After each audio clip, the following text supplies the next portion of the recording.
I caught her in the hotel lobby, wrapped around another man like she was never married. Her lips on his neck, her hands in his jacket. And the worst part? She saw me and smirked, like I was the intruder in their world. That was the moment something inside me died. I didn't scream. I didn't swing. I just watched. And as she pulled away from him, sauntered toward me with that slow, arrogant sway, she said the words I'll never forget. Plenty of men want me. If you leave, I'll replace you the next day. I stared at her, heart racing, fists clenched, throat dry. And then I smiled. Then let them have you. And I walked away. No goodbye, no tears, just silence. 3 days earlier, I didn't even suspect her. I was too busy paying bills, taking care of our daughter, and fixing that leaky damn sink she kept nagging about. Meanwhile, Tiffany was planning this cheap little affair like I was too stupid to notice. But when her phone buzzed and I saw the name, Zach, light up her screen while she was in the shower, I knew. No guy gets an emoji like that unless he's doing things I should be doing. I opened the chat. Read everything. The selfies. The messages. The plans. Can't wait for tonight, babe. Still wearing that dress you like. Room 512. Don't make me wait too long. And that was it. The man she once said was her soulmate? Now just a placeholder while she played dress up for a stranger. So I made a plan. I didn't tell her. I didn't confront her. I followed her. And what I saw wasn't just betrayal. It was a woman who had already replaced me and didn't even care if I saw it. I didn't sleep that night. Not because I was heartbroken. No, that part of me was already numb. I didn't sleep because my mind wouldn't stop replaying the way she smiled when she saw me in that hotel lobby. Like she was proud of it. Like I was some pathetic extra in a show where she was the star. The old me would have begged for answers. Asked her why. Asked what I did wrong. But not this time. I wasn't there to understand her. I was there to end her lies. The next morning, Tiffany came home like nothing happened. Wearing the same heels, hair still curled, perfume still strong. Only now, it wasn't mine. She walked past me in the kitchen, grabbed a bottle of water, and mumbled, "Did you feed the dog?" That was it. No explanation. No guilt. I turned to her. "You have something you want to tell me?" She didn't even flinch. "About what?" she said, sipping slowly. "About why you were grinding on Zach in Hotel Valencia." She paused, just for a moment, then smirked. "I told you before. Plenty of men want me. You can't expect me to wait around like some housewife when you barely touch me anymore." Touch her? I'd been working double shifts, paying every bill, raising our daughter while she partied on weekends. And somehow, I was the villain? I laughed. Not because it was funny, but because it was all so insane. "You think cheating makes you look powerful?" "No, Tiff. It makes you look empty." She rolled her eyes and said, "You're being dramatic. It was just a little fun. I needed to feel wanted." That's when I realized she didn't even see this as betrayal. To her, it was self-care. A way to reignite her confidence. Like one of those garbage self-help podcasts she listened to while ignoring our daughter's school calls. "You lied to me," I said, voice cold now. "Over and over. For what? A few nights with some sweaty gym rat." Tiffany snapped. "Don't you dare talk to me like that. I could have had any man I wanted. I chose to stay with you. You think anyone else would have tolerated you for this long?" I stepped back. Something in her face changed. She wasn't trying to save this. She wanted to burn it down and dance in the ashes. "Fine." I pulled out my phone, opened the folder I made. Screenshots, photos, messages, videos, everything I needed. "I've got enough proof to take full custody of Riley," I said. "So unless you want your little adventures becoming public record, I suggest you stop talking." That hit her. I saw the flash of fear, just a flicker, but it was there. "You wouldn't do that," she said, voice lower now. "Try me." She stormed out of the kitchen, slammed the bedroom door, and didn't come out for hours. Meanwhile, I sat in the living room, scrolling through old photos on my phone, vacations, birthdays, little moments that once meant everything. All of them were lies now. Tainted. But I didn't cry. I wasn't going to give her that satisfaction. Instead, I started calling lawyers. And just like that, the version of me that tolerated her games died. I wasn't her husband anymore. I was her reckoning. 3 days after I told her I was filing for custody, Tiffany changed her strategy. No more arrogance. No more smirks. Now, she played the victim. She came downstairs wearing one of my old hoodies, no makeup, hair tied in a messy bun, like she was suddenly the girl I fell in love with again. "Can we talk?" she asked, voice soft like a damn lullaby. I knew this game. Manipulation 101. Soften the edges, bait the empathy, and lure me back into her chaos. I didn't flinch. What is there to talk about? I said, barely looking up. She sat down across from me on the couch, curled up like some fragile thing. I've been feeling so lost lately. Like, I don't even recognize myself anymore. I didn't mean for any of this to happen. Right. She accidentally ended up in a hotel room with a shirtless Zach, whispering sweet lies into his neck. You've had 5 months to find yourself, Tiff. You just hoped I wouldn't find out. Tears welled up in her eyes, but I wasn't buying it. Not this time. She sniffled and reached for my hand. Do you still love me? And that's when it hit me. She didn't care if I loved her. She just wanted control back. No, I said. I loved a version of you that no longer exists. Silence. She didn't cry harder. She didn't beg. She just stared. Cold. Calculating. And in that moment, the mask finally cracked. You think you'll win custody? She whispered. You think the court's gonna hand over our daughter to some guy who spends his nights watching security camera footage like a paranoid loser? I stood up. You cheated. You lied. You abandoned this family emotionally long before you did physically. And don't worry, I've got receipts. She stood up too. Eyes locked. You think you're better than me, huh? She hissed. You're just boring. Predictable. You wouldn't know how to keep a woman interested if your life depended on it. I don't need to keep a woman who doesn't want to stay. That night, I slept on the couch. Not because I had to, but because I didn't want to share a single breath of oxygen with her. I heard her pacing upstairs, heard drawers opening, the zipper of her bag. She left at 2 a.m. Didn't say goodbye, didn't even leave a note. The next day, Riley asked where Mommy went. I told her the truth. Mommy's figuring some things out. But I'm here. Always. That Monday, my lawyer filed the custody motion. We attached everything, screenshots, timestamps, the hotel bill, even the text where she told Zach. Don't worry, he's too dumb to ever find out. By Thursday, she messaged me. No apology. No remorse. Just, you better back off, or I swear I'll make your life hell. And that was all I needed to see. Tiffany wasn't broken. She was cornered. And like any predator, when trapped, she lashes out.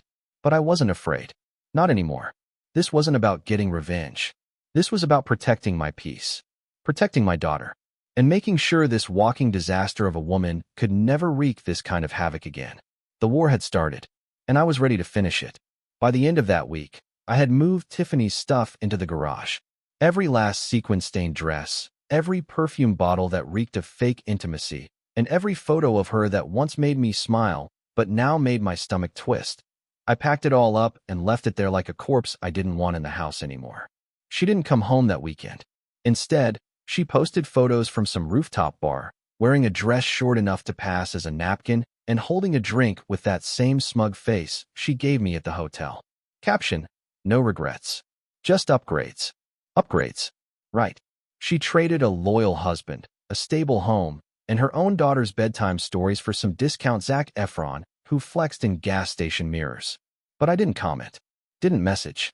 Didn't rage. Instead, I gave my lawyer the green light to request an emergency hearing.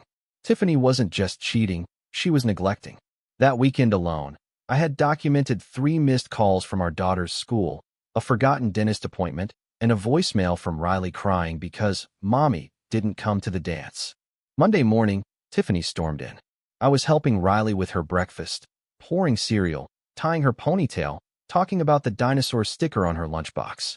She barged through the door like a hurricane in heels. What the hell is all my stuff doing in the garage? She snapped. I didn't even look at her. I didn't think you'd be needing it in the bedroom anymore. Her eyes darted to Riley, then back to me. You're being dramatic, she hissed. And you're being evicted from this marriage, I said flatly. She dropped the act real quick. You're not taking her from me, she said, voice low and trembling, but not with sadness. With fury. She's my daughter. No, I corrected. She's our daughter. You just forgot that part somewhere between Zach's sheets and your martinis. Riley didn't understand what was going on, but she felt the tension. She clung to my leg like a life preserver. I picked her up, kissed her forehead, and calmly said, Go get your bag packed, sweetie. Daddy's taking you to school today. Tiffany watched us like we were slipping through her fingers, and for the first time, I saw panic. The next day, I was served with a countersuit. Tiffany wanted full custody and was claiming I was emotionally unstable and controlling. She said I isolated her, made her feel like a prisoner in her own home. She forgot to mention the hotel liaisons, or the 3 nights a week she vanished without explanation, or the fact that I was the one who tucked Riley in every night while she was out finding herself on Tinder. But it didn't matter. The court didn't know Tiffany like I did, so I started building the real case. Every message, every call she missed, every night she came home drunk, I compiled it into a file thick enough to slap her lawyer with. My attorney smiled when he saw it. "Judges don't like mothers who abandon their kids," he said. "Let her keep partying," I replied. "I'll keep raising our daughter." That night, Riley asked, "Is Mommy mad at us?" I crouched down, held her tiny hands, and said the hardest truth I've ever had to say to a child. "No, baby. Mommy's just confused. But Daddy's got you. Always." And I meant it. I wasn't just fighting for revenge anymore. I was fighting for what mattered. And nothing mattered more than keeping my daughter safe from the storm her mother had become. A week later, I walked into the courtroom with a tie I hadn't worn since my wedding, and a folder in my hand that weighed more than it looked. Not in paper, but in truth. Ugly, documented, undeniable truth. Tiffany arrived 20 minutes late, hungover by the look of her smeared eyeliner and sunglasses she didn't take off indoors. Her lawyer looked like he hadn't been properly briefed. Probably because Tiffany was too busy shaking her *** on Instagram live to care about legal prep. We didn't speak, didn't make eye contact, but she kept glancing at me like she expected me to break down, to grovel, to show weakness. She didn't realize that the man she broke doesn't exist anymore. The judge began with simple questions. Who was the primary caretaker? Who handled school responsibilities? Who made the medical appointments? Who was present? For every question, my lawyer handed over documented proof. Photos, screenshots, school logs.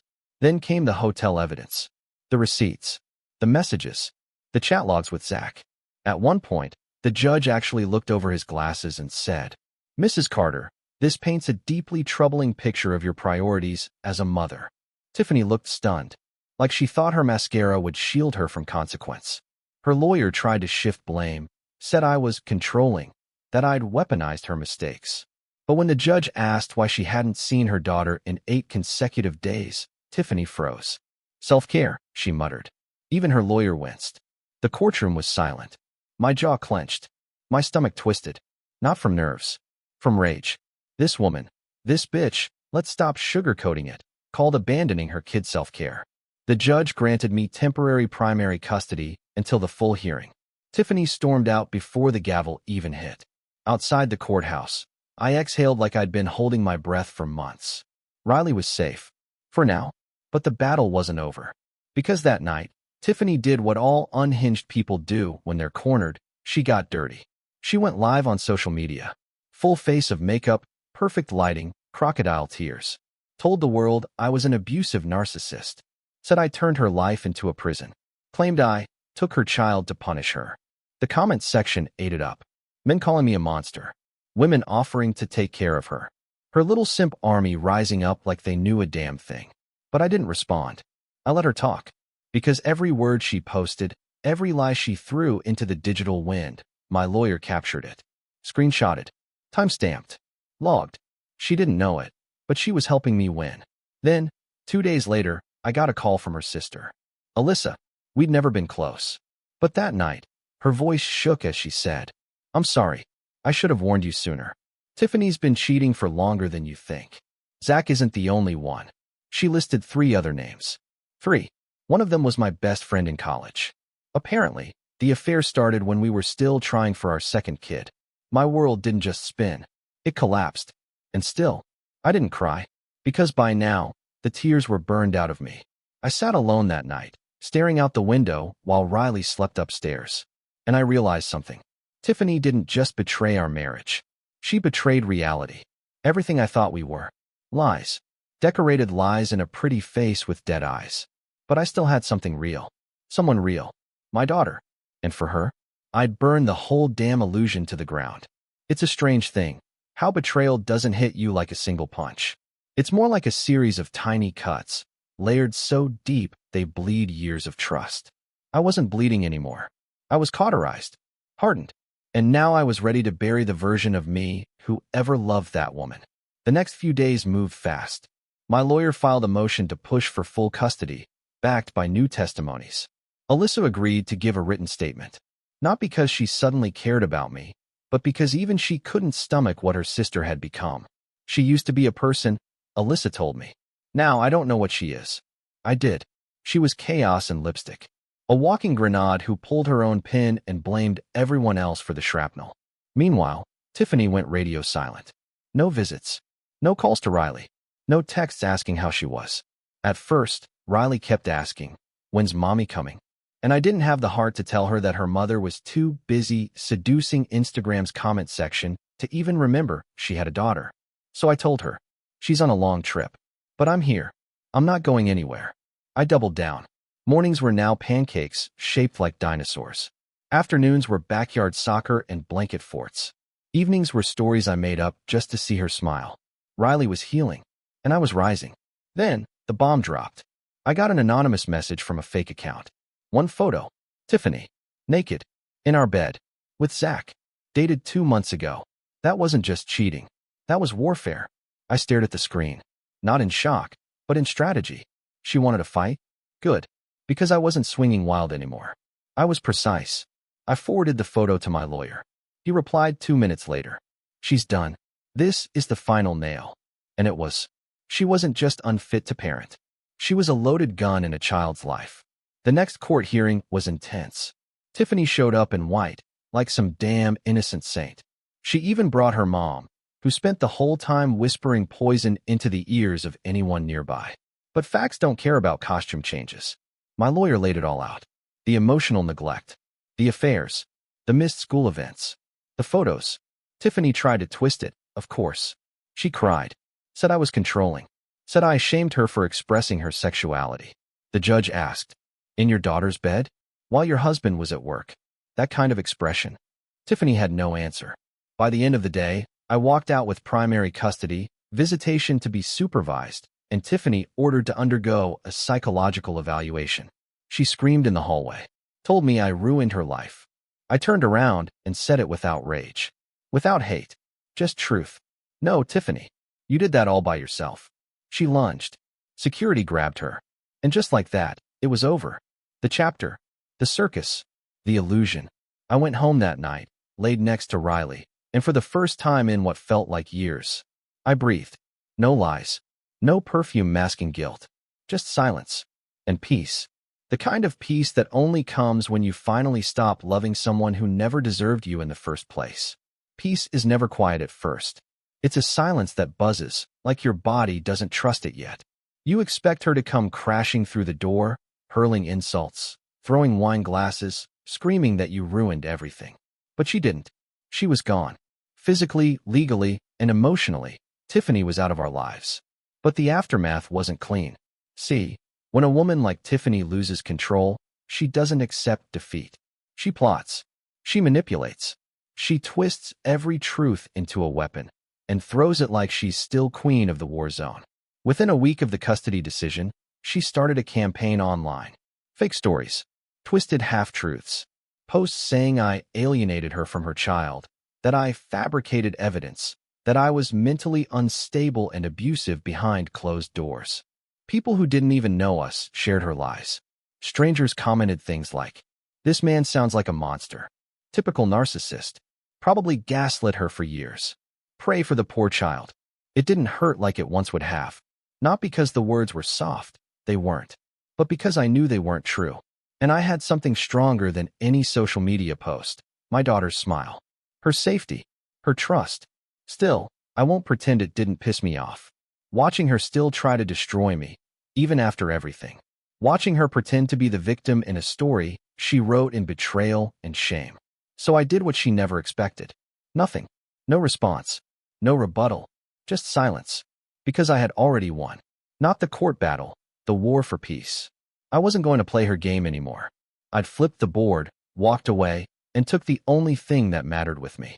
Riley was adjusting. Slowly, but surely. She stopped asking when mommy was coming back.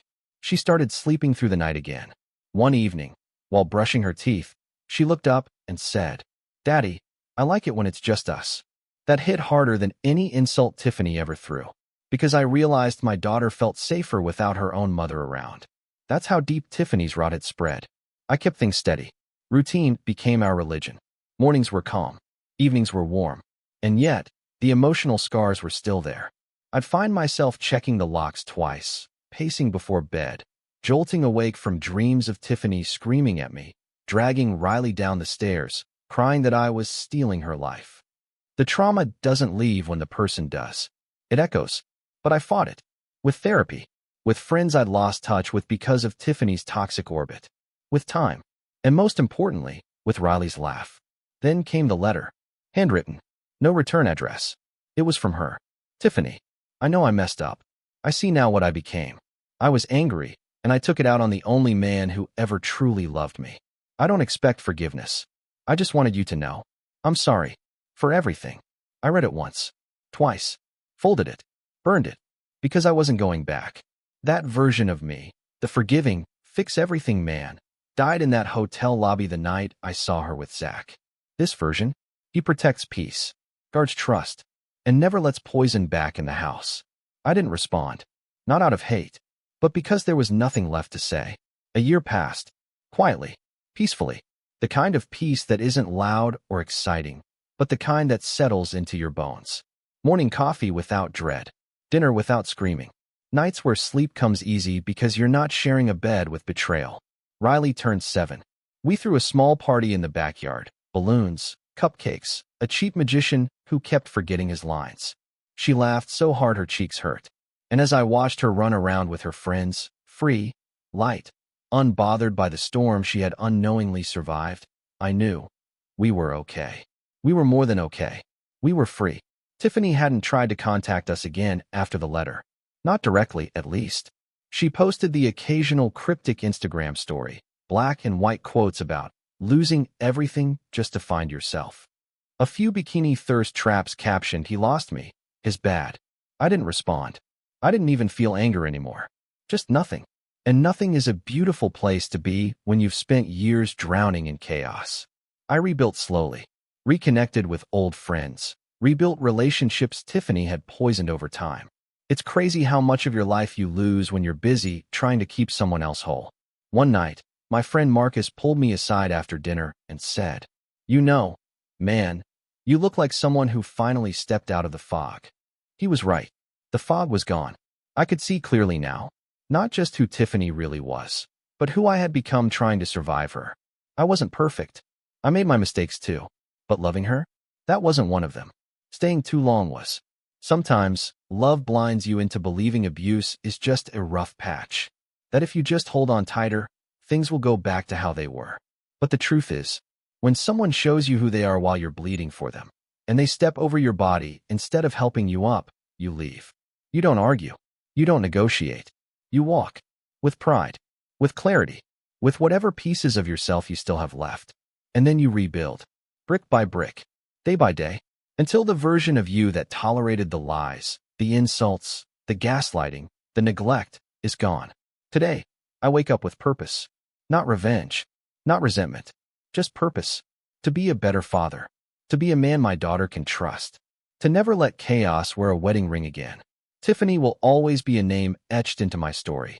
A reminder of how love without respect is just manipulation dressed in roses. But she's not the main character anymore. I am.